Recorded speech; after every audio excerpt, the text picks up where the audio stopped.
Good morning, students. Sairam. So, how are you all? Students, I hope you all are fine and doing well in your studies. So, students, today we are going to start chapter number 10, which is International Trade.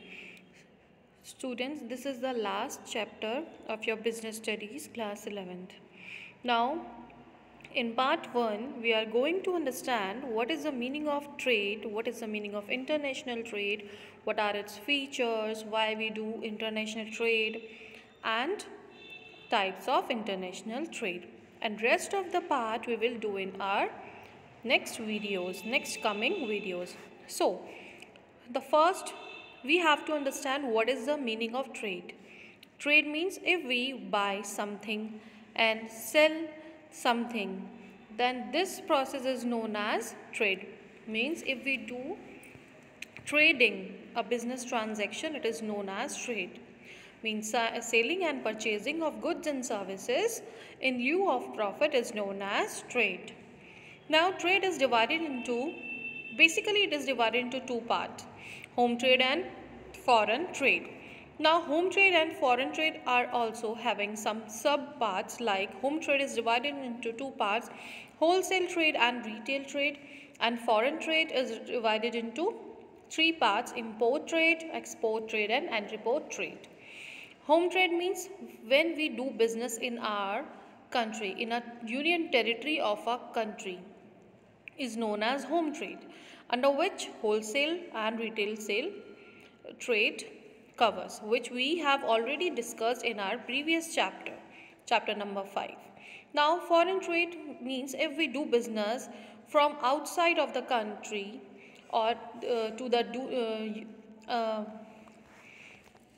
union territory of a country is known as foreign trade. Means if we export something, if we import something from the outside of a union territory is known as foreign trade.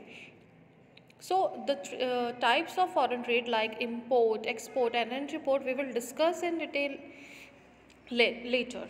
Now, meaning and types of international trade. So what is the meaning of international trade? As you see in a picture, one countryman do business to the another countryman. Means exchange of goods and services between the countries is known as international trade. Now, what is the definition of international trade? International trade involves the exchange of goods and services between the nations. The terms which comes under it is export and import. The goods and services sold in foreign market is known as export.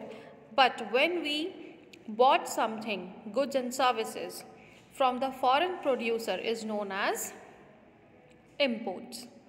Now, as you seen in a picture, international trade is divided into three parts: import, export and entrepot. Import means when we purchase something from the outside of a country or from the another country is known as import, and export means when we sell out our product, goods and services to the different country or to the another country is known as export. So what is the meaning of entrepot? Entrepot means if we buy something from a different country and then sell that product without using it to the another country is known as entrepot. Means when three or more countries involved in trading is known as entrepot. For example, if we purchase something from Canada and then sell that product to the Australia. So what is this? This is we buy something from a different part of a country and sell that same product without using to the another country. Now, some examples like chocolates, car, fruits, vegetable, nuts, clothes. Now, what are the main reason for doing international business? Means why we do international business? What is the main reason behind it? So the number one is productive quality. If the productive quality of our country is not so good, so we have to import the product from another country to our country. Or if the productive quality of our product is very good, so what we do, we consume and also sell our product, our country product, to the another country for earning foreign exchange. Next is scattered natural resources, means there is some common problem which occurs mainly. There are some resources which are not similar or same as everywhere, means there are for example, if the plantation of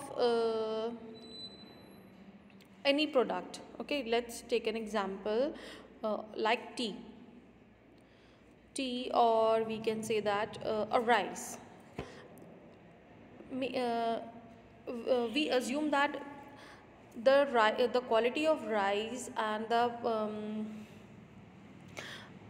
production of rice is not so well in our country. So what we do, we purchase from the China, because the productivity and the natural resources are there are more than our country. Means if the natural resources are scattered, so this is the another problem, so that we take a help or we sell and purchase the resources from the another country. Factor of production, where the factor of production is easy available and cheap, so we use from where, like Bangladesh and another underdeveloped countries.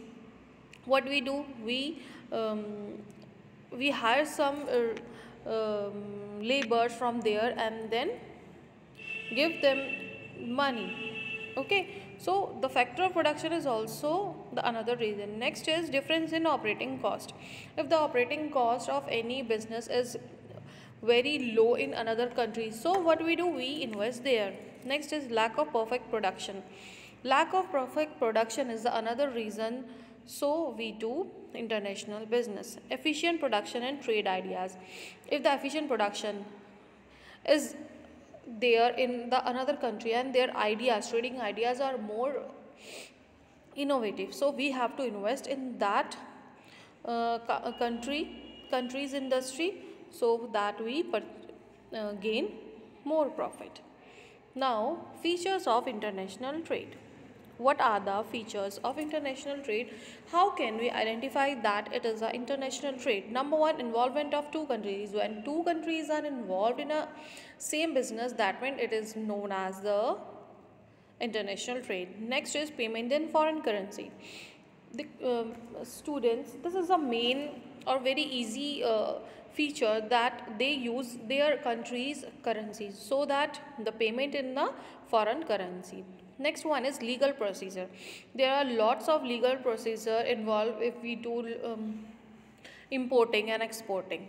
Next is restriction. There are many restrictions which are available or which are there if we do the export and import, and there are many areas of the world, many countries which are restricted for the trading.